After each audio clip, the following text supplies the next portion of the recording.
पहले तो 124A जो आज सुप्रीम कोर्ट ने जो जजमेंट उस पर दी है, देश के 124A सेडिशन जो लगा था हमारे ऊपर, उसके अगेंस्ट और बहुत सारे ग्रेट लीडर्स हैं। मुझे इस बात का बहुत ही अफसोस है कि हमारे जब ब्रिटिश पीरियड जब था हमारे देश में, जब हमारा देश मुक्त नहीं हुआ था, तो जितने ग्रेट लीडर्स ने देश के हित में काम किया, तब ये कलम उनके अगेंस्ट लगी थी 124A सेडिशन, क्योंकि वो ब्रिटिशों के अगेंस्ट था।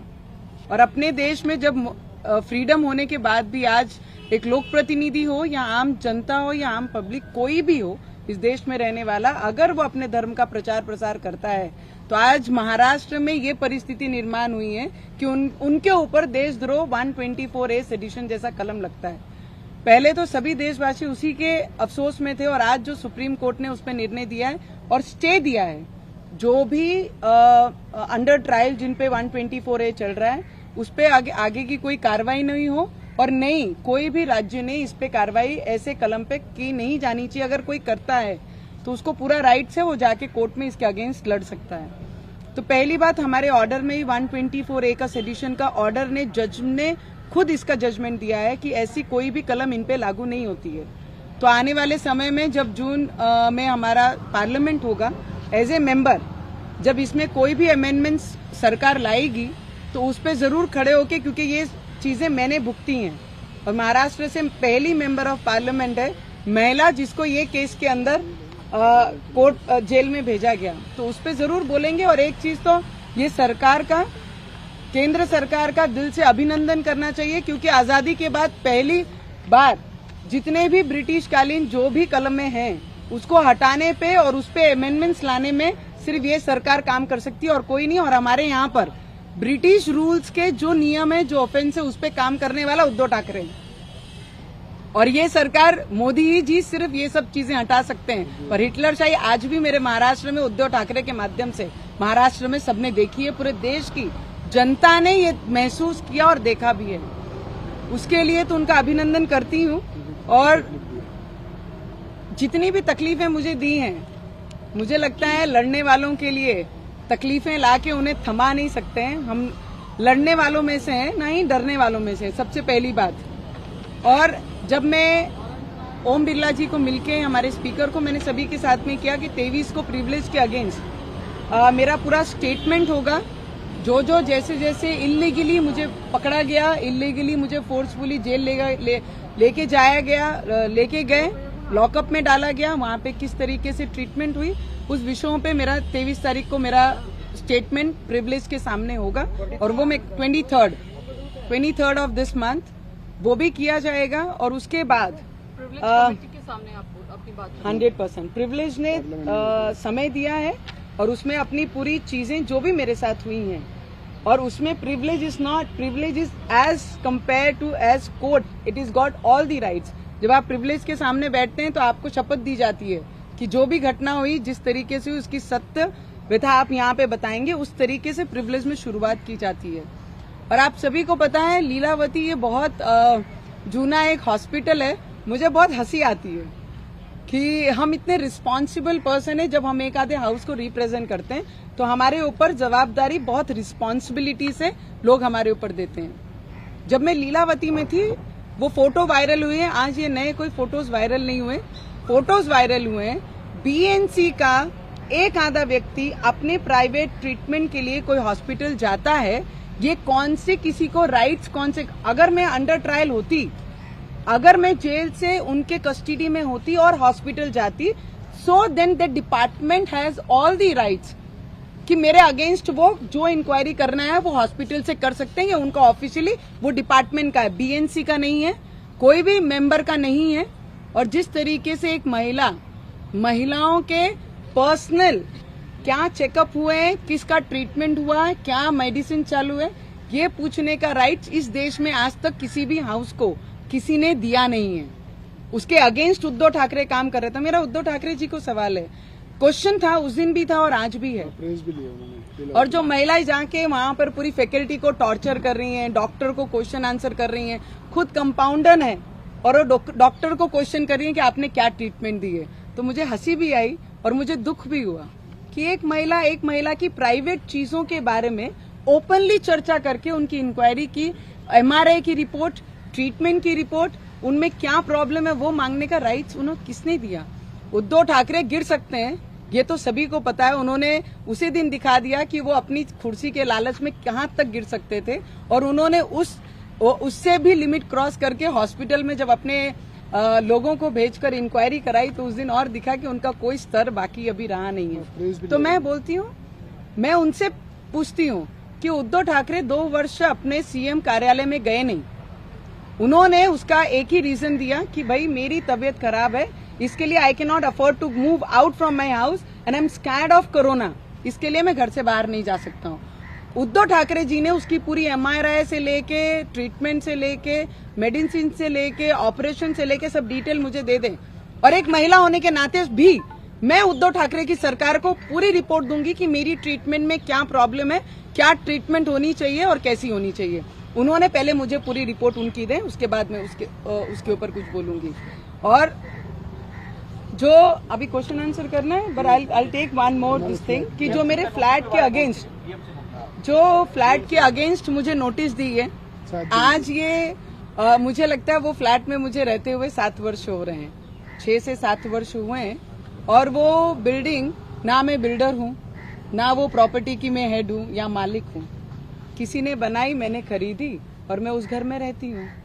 ये सीधे से, और कई परिवार उस घर फ्लैट में रहते हैं, बिल्डिंग में रहते हैं। उन्होंने सडन ऑफ 124 लगाई, हम जेल के अंदर, तब वो नोटिस हमारे गेट के दरवाजे के बाहर लगा के जा रहे हैं। इंसानियत तो जिंदा ही नहीं रही है, और आपने ही परमिशन दी है। ऑनर को, जो बिल्डिंग के ऑनर थे, जिन्होंने बनाया, बिल्डर को सब दिए, आज नोटिस लगा के गए हैं। मुझे ये उनसे एक प्रश्न पूछना है कि आप गिरोगे भी तो कितना गिरोगे? आपको ये लगता है कि घर का अगर कोई पार्ट तोड़ दिया तो हम बेघर हो जाएंगे? आप बेघर भी कर देंगे तो हमारी लड़ाई अगेंस्ट करप्शन ये महाराष्ट्र में पहले भी थी और आज भी उसके अगेंस्ट हम खड़े रहेंगे। जो महाराष्ट्र का नुकसान करने के लिए आगे आ रहे हैं उसे पीछे खींचने का काम हम पूरी ईमानदारी से करेंगे, और जो नोटिस दिए हैं लीगली हम उसका उत्तर जरूर देंगे। हम लीगल पे विश्वास करते हैं और लीगली हम आगे जाएंगे। लेकिन उसमें जो फ्लैट के अंदर जो बताया कि स्ट्रक्चर आपने बदल दिया। See I tell you one thing, जब भी होता है, जब भी आप किसी से फ्लैट लेते हैं तो आप हल्का चेंजेस करने का पूरा राइट्स रखते हैं। अगर आप बीम तोड़ते हैं, अगर हमने जिस पोजीशन में थे उसी पोजीशन में हमने खरीदी है, उन्होंने किसको परमिशन दी, कैसे दी, वो मुझे नहीं पता, वो बिल्डर को उनको क्वेश्चन करने का पूरा राइट है। जिस घर में मैं रहती हूँ मैंने एज इट इज वो घर लिया है, पर आज सडन ऑफ उद्धव ठाकरे को क्या सूझा कि नवनीत राणा उनके अगेंस्ट और रवि राणा उनके अगेंस्ट बोल रहे हैं, करके नवनीत राणा का घर तोड़ना है, यही उद्देश्य रह गया है, राजद्रोह लगाना है और राजद्रोह लगाना है। ये सब चीजों को अगर देखा तो एक जिसको व्यक्ति को साधारण सा दिमाग नहीं होगा ना, उनको भी ये समझेगा कि ये श्रूढ़ बुद्धि की राजनीति है महाराष्ट्र में चल रही है और वही कर रहे हैं। सेगमेंट की वजह से आपको कुछ नोटिस दिया गया है क्या कोर्ट की तरफ से?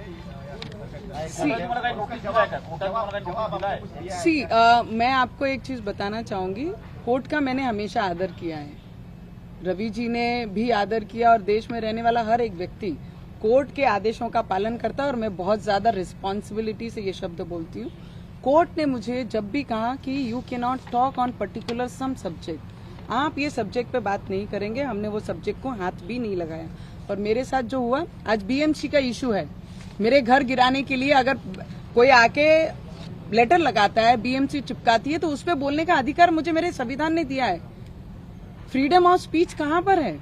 अगर मेरे साथ जो हो रहा है, मेरे घर गिराने के लिए अगर कोई पोस्टर लगा रहा है तो उस पर मैं बात करूंगी। हॉस्पिटल में मेरी प्राइवेट हेल्थ चेकअप के बारे में अगर कोई इंक्वायरी करने जाता है जिसको मैंने राइट्स नहीं दिए हैं, अगर वो जाके पूछेगा, उस पर बोलने का अधिकार मुझे मेरे संविधान ने दिया है, और उसका पालन मैं करूंगी, और कोर्ट का पालन मैं पूरी रिस्पेक्ट से करती हूँ। 14 तारीख को मुझे लगता है कि 14 तारीख को महाराष्ट्र में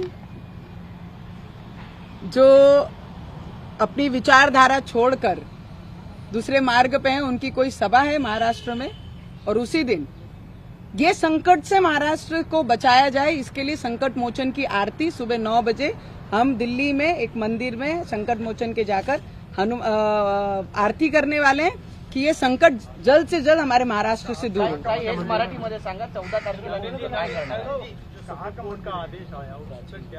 मैंने ऑलरेडी कह दिया 124A सेडिशन जो लगा है, मुझे लगता है ये ब्रिटिश कालीन में ब्रिटिशों ने हमारे देश पे लगाया था और जो ग्रेट लीडर्स थे हमारे देश के, उनके अगेंस्ट ये कार्रवाइयां होती थी।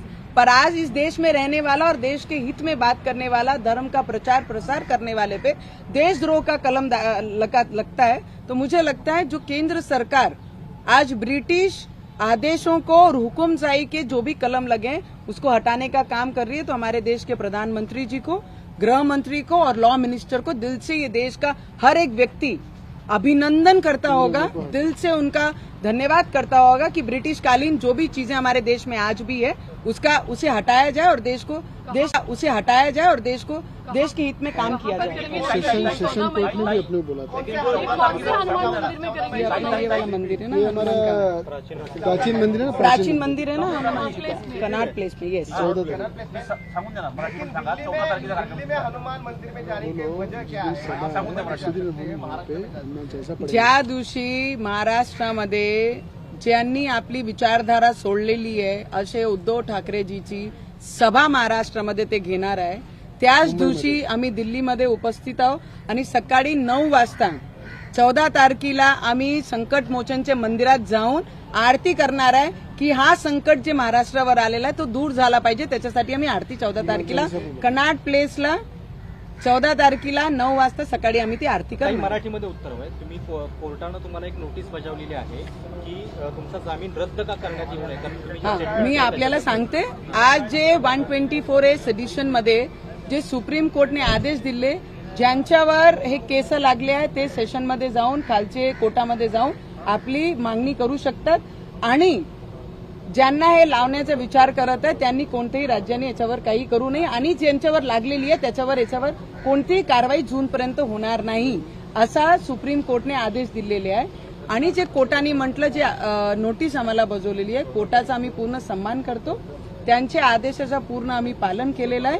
पण आज जशी बीएनसी आमच्या घरावर कारवाई करायला नोटीस चिपकवत आहे आणि एक प्रायव्हेट हॉस्पिटलमध्ये जाऊन काही लोक उद्धव ठाकरेंनी पाठवलेले माझी प्रायव्हेट हेल्थ चेकअप जी झालेली आहे, एक महिलाची इन्क्वायरी करणं ऍज ए प्रायव्हेटली, ते कितपर्यंत योग्य आहे ते बोलणं एक प्रेस समोर हा माझा कर्तव्य आणि फ्रीडम ऑफ स्पीच हा माझे डॉक्टर बाबासाहेब आंबेडकरनी आम्हाला हक्क दिलेला आहे आणि ती मी बजावणार आहे। ताई, दिल्लीमध्ये आहात.